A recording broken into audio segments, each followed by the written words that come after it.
Hey, bonjour à tous. Bienvenue sur le channel Juju.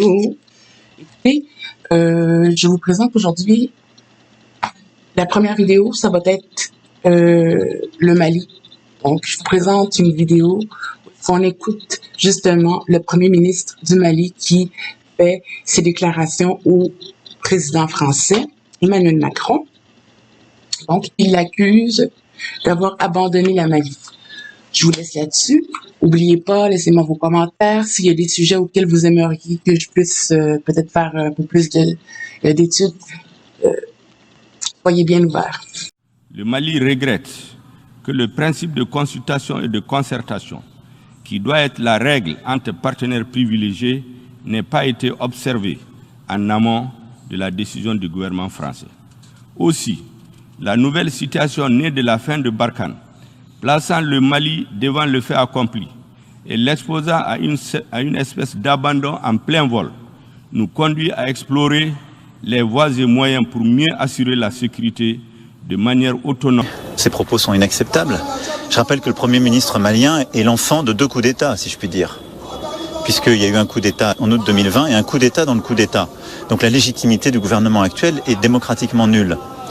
Alors que hier nous avons présidé à l'hommage national au sergent Blasco, qu'aujourd'hui il est enterré parmi les siens, c'est inadmissible ce qu'a dit le Premier ministre malien. C'est une honte. Et ça déshonore ce qui n'est même pas un gouvernement, les gens qui sont aujourd'hui à la tête du Mali. Et je sais que le peuple malien ne pense pas ça. Parce que les Maliens sont les premières victimes du terrorisme djihadiste. Et je sais qu'aujourd'hui, tant et tant de Maliennes et de Maliens pensent à leurs enfants qui sont morts de ces terroristes. Mais ils pensent aussi aux familles de soldats qui ont perdu un fils à des milliers de kilomètres d'eux pour aider à sauver le Mali. Et qu'il y ait un tel mépris des dirigeants maliens actuels à l'égard de nos soldats, des vies qui ont été laissées. C'est inadmissible. Est-ce que vous en attendez justement des dirigeants maliens? Rien. J'attends qu'ils respectent leurs engagements. Qu'en février, il y ait des élections. Je me félicite de ce que la CEDEAO a dit il y a quelques semaines. Elle a rattrapé ce qui avait été fait en mai dernier. La CEDEAO en mai dernier avait en quelque sorte adoubé ces gens. Mais nous avons lancé un processus, nous sommes exigeants, nous sommes engagés, parce que nous voulons lutter contre le terrorisme et pour la sécurité. Nous le faisons à la demande d'États souverains, je le rappelle.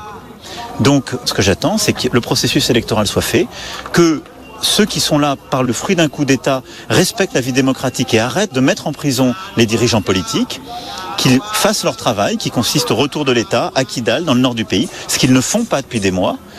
Nous allons continuer à développer les projets en matière de développement et on va continuer à essayer de stabiliser. Mais ce travail, il ne peut pas être fait si les dirigeants ne prennent pas leurs responsabilités. Très chers compatriotes, j'ai aujourd'hui l'honneur de répondre à M. Emmanuel Macron. En droit de réponse, je vous rappelle les propos de Emmanuel Macron. Je cite, « J'ai été choqué, ces propos sont inacceptables. Je rappelle que le Premier ministre malien est l'enfant de deux coups d'État, si je puis dire. »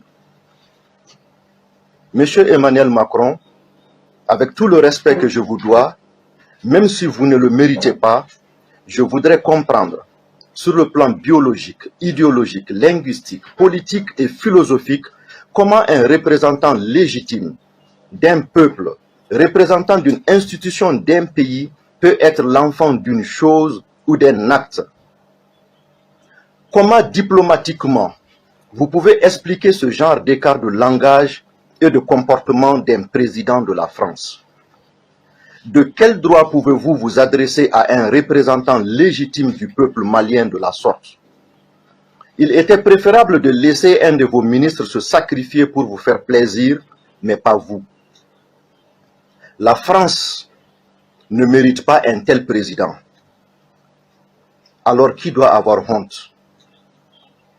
Je vous informe que ces deux coups d'État étaient prévisibles parce que votre présence au Mali n'est que de la manipulation, du complot, du mercantilisme et du désespoir. Emmanuel Macron dit « La légitimité du gouvernement actuel est démocratiquement nulle ». Monsieur Macron, avez-vous un sens de la démocratie? Savez-vous ce que signifie un pays démocratique? Je vous rappelle que vous êtes responsable du coup d'État survenu le 18 août 2020 au Mali parce que vous vous êtes empressé de féliciter un candidat avant la proclamation officielle des résultats de l'élection présidentielle par la Cour constitutionnelle du Mali. Votre attitude a eu pour effet la réaction de certains chefs d'État, vous emboîtant le pas pour féliciter un candidat contesté. Candidat que vous avez refusé de rencontrer à Bamako lors de votre première arrivée au Mali. Vous avez donc contribué à bafouer la démocratie au Mali. Vous avez contribué à accepter le tripatouillage des résultats des urnes au Mali. Vous avez contribué à cultiver la protestation pour sauver la démocratie au Mali. Vous avez adoubé un président sortant qui a vraisemblablement perdu les élections s'il y avait eu la moindre transparence dans leur organisation. Vous avez supporté un candidat qui est à la base de la déchéance du Mali. Alors êtes-vous fier de vous? Qui doit avoir honte? Emmanuel Macron dit encore, c'est une honte et ça déshonore. Ce qui n'est même pas un gouvernement, les gens qui sont aujourd'hui à la tête du Mali.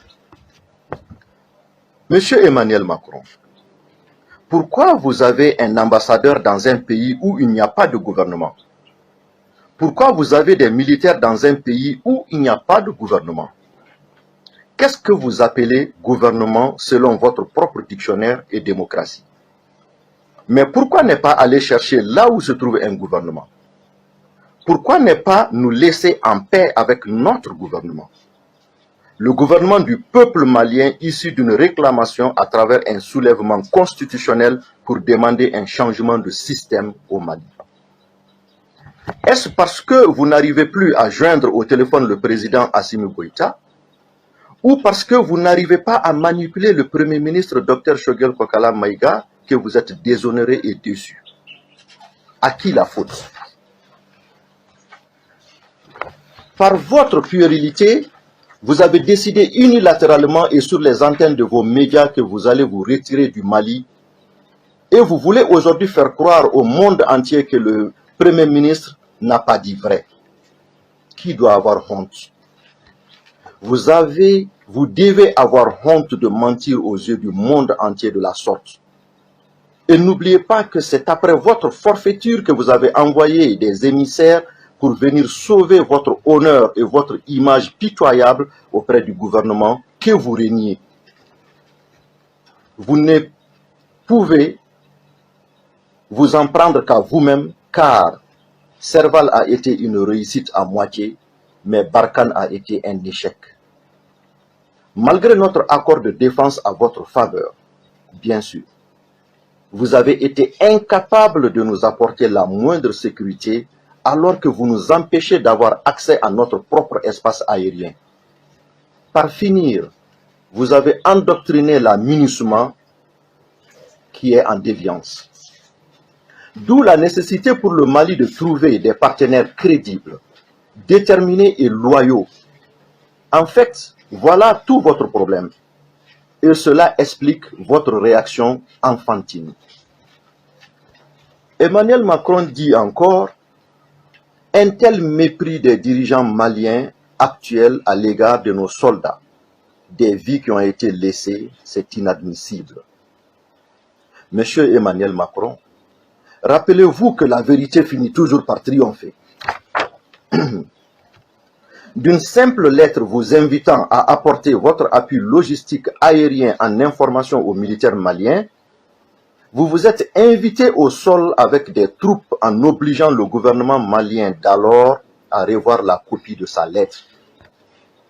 Ironie du sort, vous avez entravé la progression des militaires maliens aux abords de Kidal et installé les irrédentistes, les terroristes que vous avez ramenés du Burkina et de la Mauritanie afin d'en faire vos alliés naturels au détriment du Mali.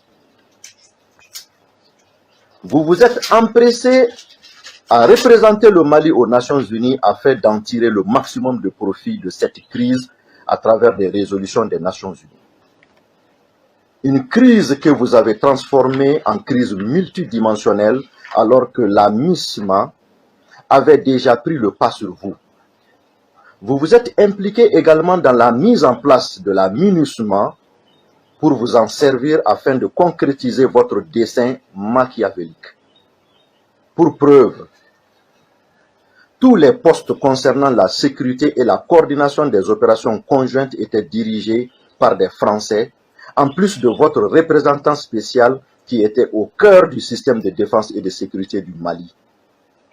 Rappelez-vous, Macron, de M. Sivillon Christophe, chef du bureau de la MINUSMA à Kidal, un des rares hommes considérés persona non grata au Mali durant cette décennie. Vous savez sans doute les raisons. Qui doit avoir honte? Est-ce que vous vous êtes indigné de son acte? Est-ce que vous vous êtes excusé auprès du Mali? Est-ce que vous vous êtes soucié du ressenti des Maliens à ce sujet? Monsieur Emmanuel Macron, retenez que vos soldats étaient à votre solde et nos soldats étaient au solde des ennemis pendant que notre territoire était inondé de militaires aguerris et ayant tous les moyens de défense et de sécurité terrestre et aérien. Donc vous devrez comprendre l'origine du mépris, s'il y a vraiment un mépris. Mais force est de reconnaître qu'il y a un méprisable. C'est vraiment vous, Emmanuel Macron. Car vous n'avez même pas l'honnêteté de reconnaître vos faits, vos dires et vos forfaitures. Pourquoi nos soldats mouraient par dizaines, voire centaines, alors qu'ils sont sur les mêmes terrains que vos soldats? Paix à leur âme.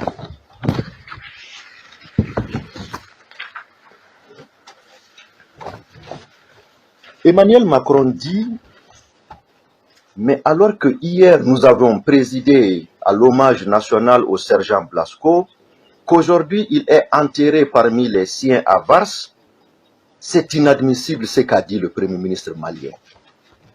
Monsieur Macron, je ne suis peut-être pas intelligent, mais je ne comprends pas la relation entre l'enterrement des militaires français et les propos et agissements d'un dirigeant légitime et légal du peuple malien souverain en quête d'une indépendance perdue et ne voulant plus être sous tutelle française. Ce qui est inadmissible, c'est de vous entendre donner des instructions au chef d'État de la CEDEAO. Ce qui est inadmissible, c'est de vous voir vous immiscer dans les affaires intérieures du Mali. Et ce qui est encore inadmissible, c'est de vous entendre défendre des politiciens à la disposition de la justice pour des faits qui leur sont reprochés. Alors, où est votre sens de la séparation des pouvoirs? Où avez-vous appris vos notions de démocratie, de république et de diplomatie? Cette fois-ci, j'ai honte pour vous, car la France mérite mieux un vrai dirigeant, un sage et un bâtisseur, et non un enfant distrait. Je vous rappelle juste les dessous et non-dits de l'affaire Benalla. Macron dit également, je cite, « Je sais qu'aujourd'hui, tant et tant de Maliennes et de Maliens pensent à leurs enfants qui sont morts de ces terroristes, mais ils pensent aussi aux familles de soldats qui ont perdu un fils à des milliers de kilomètres d'eux pour aider à sauver le Mali. » Monsieur Macron, vous faites de la manipulation. Les Maliens ont toujours pensé à toutes les victimes de toutes les guerres à travers la planète. Cependant, nous ne sommes plus prêts à mourir comme des chairs à canon alors que vous êtes en train de prendre du beau temps et d'étaler vos plans stratégiques pour l'avenir de vos pays chez nous au Mali. Rappelez-vous que c'est la France qui a déstabilisé la Libye et qui a armé le MNLA, qui à son tour a envahi le Mali avec une horde de terroristes, malgré le plaidoyer persistant et insistant des chefs d'État ouest-africains. Les Maliens s'en souviendront à vie. Toutes les images de propagande de cette rébellion ont été véhiculées par vos chaînes de télévision, notamment France 24. Que n'avons-nous pas entendu de la part des plus hautes autorités françaises à propos de la crise malienne et l'accord pour la paix et la réconciliation au Mali issu du processus d'Alger? Lorsque Yves Le Drian parle de l'existence de deux peuples au Mali, j'ai honte, mais j'ai aussi envie de vomir. C'est criminel, c'est inhumain, cependant c'est français. Rassurez-vous que les Maliens ne voient que le rôle négatif que vous avez joué dans l'élaboration et dans la mise en application de l'accord pour la paix et la réconciliation au Mali issu du processus d'Alger. Comment ne pas développer de sentiments anti-dirigeants français lorsque le peuple est informé de toutes les manipulations et les manigances de ces dirigeants afin de diviser notre pays ou de le rendre fédéral dans le seul but d'abuser de nos innombrables gisements? Quel traitement avez-vous fait des problèmes avec la Corse? Pourquoi voulez-vous nous imposer ce que vous n'acceptez pas chez vous?